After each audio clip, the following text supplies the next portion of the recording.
There's a moment when the familiar becomes unbearable, when the same thoughts, same patterns, same responses feel like a cage rather than comfort. It's that restless feeling that whispers something needs to shift, but the mind immediately argues back. This is who I am. This is just how things are. The truth is, nothing changes if we stay the same. Not our circumstances, not our relationships, not our inner peace. But what does it actually mean to change? And why does it feel so impossibly difficult, even when we desperately want something different? That feeling of being stuck isn't a character flaw or a sign of weakness. It's human.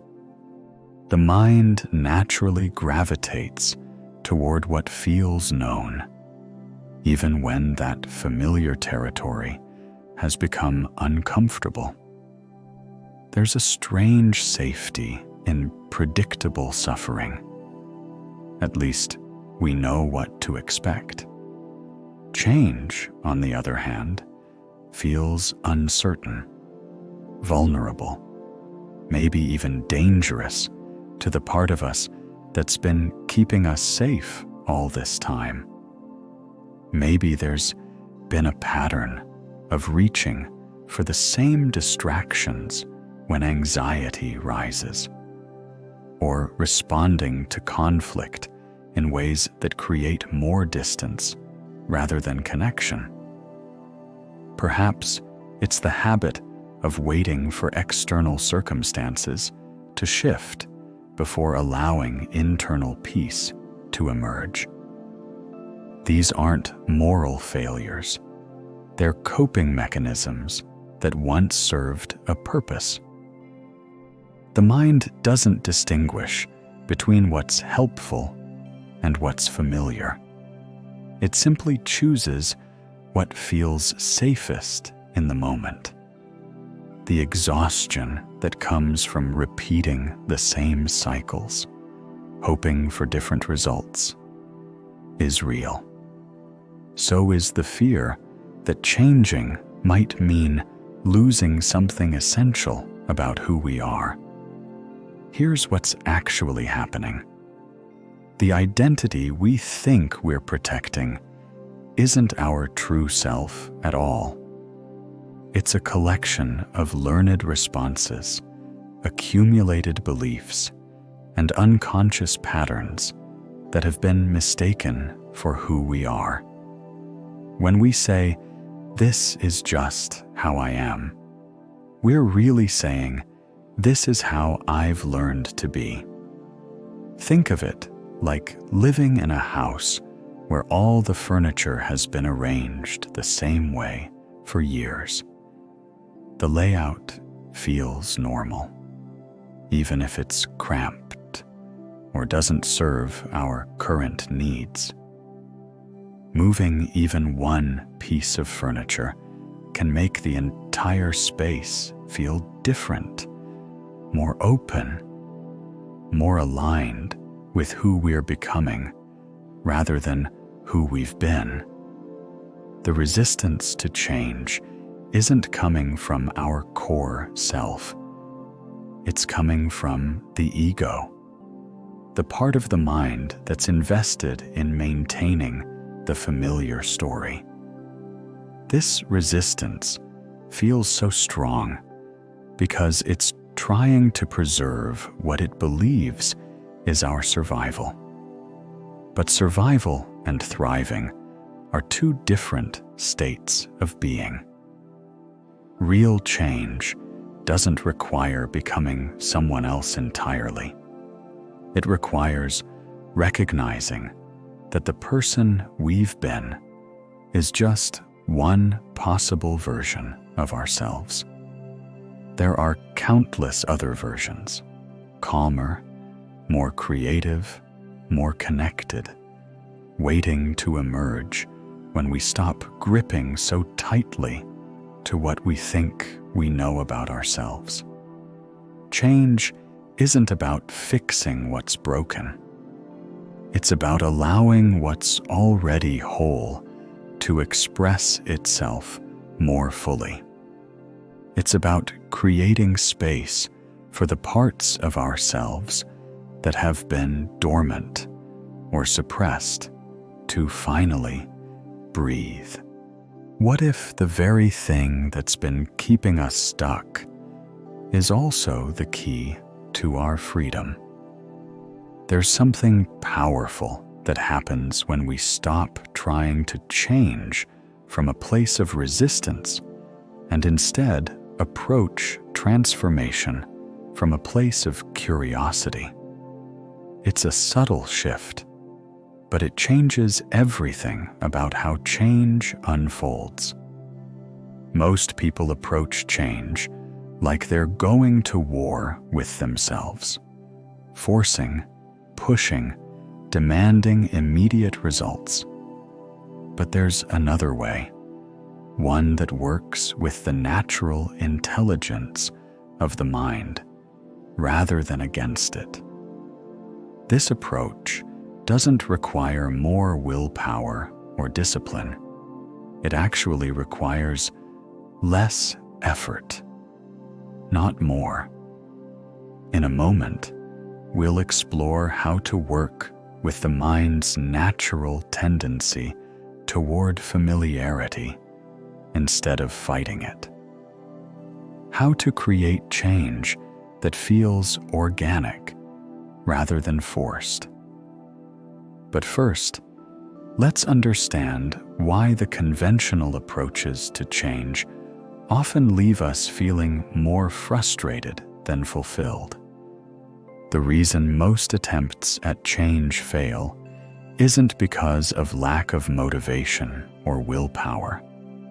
It's because they're trying to change the symptoms rather than the source.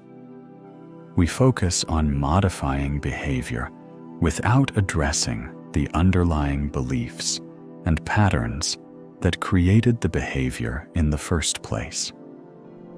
Every action we take is rooted in a belief about ourselves, others, or the world.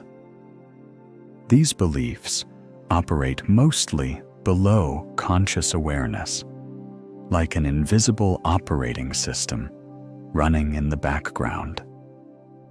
When we try to change our actions without examining these deeper beliefs, we're essentially trying to run new software on an old operating system. It creates internal conflict and eventually crashes back to the familiar default settings. The mind creates coherence between our beliefs and our actions. If we believe we're not worthy of love, the mind will find ways to sabotage relationships to maintain that coherence. If we believe the world is dangerous, the mind will interpret neutral situations as threats to stay consistent with that belief. This is why positive thinking alone rarely creates lasting change. Affirmations, layered on top of contradictory beliefs, create internal tension rather than transformation. The unconscious mind is far more powerful than conscious will, and it will always win in the long run. True change happens when we become aware of these underlying patterns and gently question their validity, not through force or judgment, but through compassionate inquiry. When we see how these beliefs were formed, often as protective mechanisms during earlier experiences, we can begin to update them from our current perspective. The beautiful thing about consciousness is that it's naturally self-correcting. When we bring awareness to a pattern that no longer serves us, it begins to dissolve on its own. We don't have to fight it or push it away. We simply have to see it clearly, with kindness rather than criticism. This process isn't about becoming perfect or eliminating all challenges from life. It's about developing a different relationship with our thoughts, emotions, and experiences. Instead of being at the mercy of unconscious patterns, we become the conscious author of our responses. Here's a simple practice that works with the mind's natural intelligence rather than against it. Choose one area where the same pattern keeps repeating. Maybe how conflict is handled, or the response to stress. For the next week, become a curious observer of this pattern. Don't try to change it yet. Simply notice when it shows up. What triggers it? What thoughts accompany it? What emotions arise? Observe without judgment, like a scientist studying an interesting phenomenon. Curiosity bypasses resistance entirely. After a week of gentle observation, ask, what would someone who didn't have this pattern do in this situation? This question opens up possibilities without creating pressure. When an opportunity arises, experiment with one small, different response. Maybe it's pausing for 3 breaths before responding to criticism, or choosing to listen without immediately offering solutions. The key is to make these experiments feel like play rather than work. The mind is much more willing to explore when it doesn't feel like something important is at stake. Change is not a destination, but a continuous process of becoming. Every moment offers a fresh opportunity to respond differently, to choose awareness over habit. The willingness to question familiar patterns is already a profound act of courage. Progress isn't always linear or dramatic.